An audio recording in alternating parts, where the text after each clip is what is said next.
Alors il y a eu des secousses au Moyen-Orient, Gaza, Israël, etc. C'est l'événement Moyen-Orient qui revient, qui, voilà, qui se fait entendre, qui se rappelle à nous dans ce qu'il a d'humain, d'inhumain aussi, d'insoluble. Vous avez deux identités radicalement inconciliables, en tout cas la plus grosse. L'islamique n'arrive pas encore à intégrer l'identité hébraïque, sauf par petits à-coups timides, comme récemment les accords d'Abraham et des accords avec Israël, commerciaux, technologiques, etc. Bref, sous la pression de l'utilité de la loi du marché, on transgresse, mais c'est très dur de reconnaître une souveraineté juive quand on est dans une tradition où les juifs sont maudits par Allah, c'est le Dieu de l'islam, et que, a fortiori, ils n'ont pas droit à une souveraineté. Donc, c'est pas près de se résoudre, mais là, on a pu voir des petites nuances. Par exemple, des gens ont dit, c'était le djihad islamique, c'était pas le Hamas, et tant que le djihad islamique est financé par l'Iran, qui lui veut manipuler la conférence sur le contrôle des armes nucléaires en Iran, etc. Donc il a déclenché cette action militaire du djihad.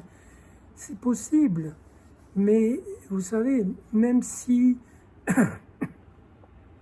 l'Iran ne finançait pas, même si l'Arabie, les Émirats arabes, le Qatar et d'autres États, dont l'Europe d'ailleurs, ne finançaient pas ce que j'appelle le mouvement de la guerre sainte palestinien, qui inclut différents petits mouvements, dont le Hamas le plus fort, même si on ne le finançait pas, il trouverait à lever des fonds et à se faire financer par la piété des foules qui ne feraient pas un grand ramdam, un grand raout sur la cause palestinienne, mais qui donnerait, parce que c'est un mouvement pieux. Il est porteur d'une petite guerre sainte contre un ennemi traditionnel, spirituel de l'islam tel qu'il est inscrit dans les textes. Et on aura beau les contextualiser, quand ces textes sont appris, ressassés, etc., ça se transmet jusque dans les banlieues, donc il ne faut pas se raconter d'histoire. Et donc, voilà, s'il n'y a pas de grands appuis étatiques à la guerre sainte palestinienne, eh bien, elle durera quand même. Sauf si un jour, par une grande mutation, les Palestiniens se rendent compte que l'arme de la guerre sainte est trop forte pour porter leur cause, et c'est difficile de réduire l'arme dont on dispose et qui quand même entraîne une sympathie des foules, du moins jusqu'à présent. Et une sympathie qui est en train de diminuer d'ailleurs, comme si les foules se disaient qu'elles avaient aussi d'autres chats à fouetter. Mais bon, et si le mouvement palestinien se rend compte que son arme est trop forte et qu'il faut discuter, négocier, aménager échanger des territoires, etc., on peut arriver à quelque chose de vivable, on peut instaurer une convivialité qui est là de fait, on peut oser l'officialiser. Mais tant que ça n'est pas le cas, eh bien, il y aura des mouvements comme ça, et puis ça échauffera des esprits révolutionnaires en Europe, qui voit dans ces mouvements la pointe avancée des grands mouvements prolétariens, émancipateurs. Prolétarien, c'est un peu désuet, mais émancipateur.